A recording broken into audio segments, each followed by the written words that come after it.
दोस्तों, यह एक प्यार भरी मेरे जीवन की एक सच्ची दास्तां है, जिसने मुझे एक ऐसा शख्स दिया, जिसके लिए मैं कुछ भी करने को तैयार था।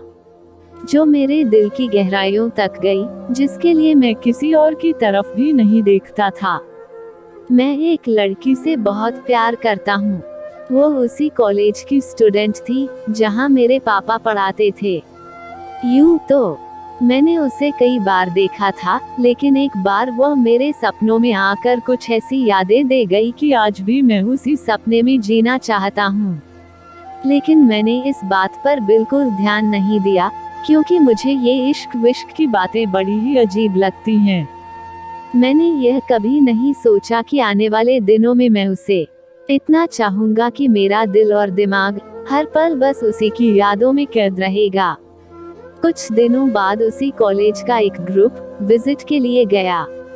मेरे कुछ दोस्त भी उसी क्लास में पढ़ते थे, जो मुझे भी साथ लेकर गए।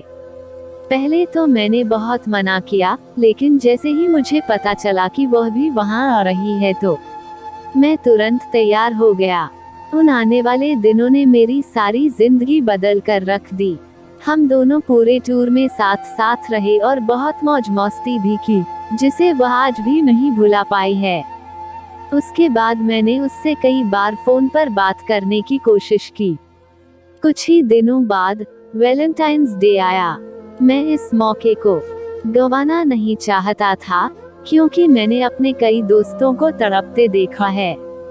वे अक्सर यही कहा करते थे कि काश मैं भी कभी कह पाता, लेकिन मैं कभी काश नहीं कहना चाहता था।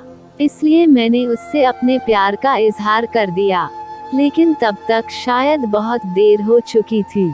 मुझे पता चला कि वह किसी और को चाहती थी और वह लड़का भी उससे बहुत प्यार करता था। मैंने उसके लिए कॉलेज में एक गाना भी गाया था, जिसे मैं आज तक नहीं भूल पाया हूँ।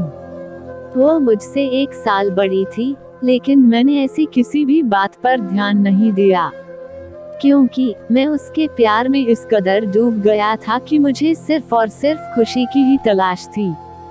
2008 को मैं कभी नहीं भूल सकता, क्योंकि यह साल मेरी जिंदगी का सबसे खूबसूरत साल बन गया।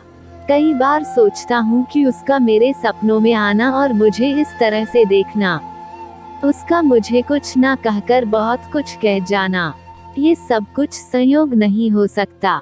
बात जनवरी 2007 की है। राज और मेरी मुलाकात बस में हुई थी। सिर्फ 12 दिनों तक रोज साथ सफर किया, लेकिन प्यार के लिए वे 11 दिन ही काफी थे।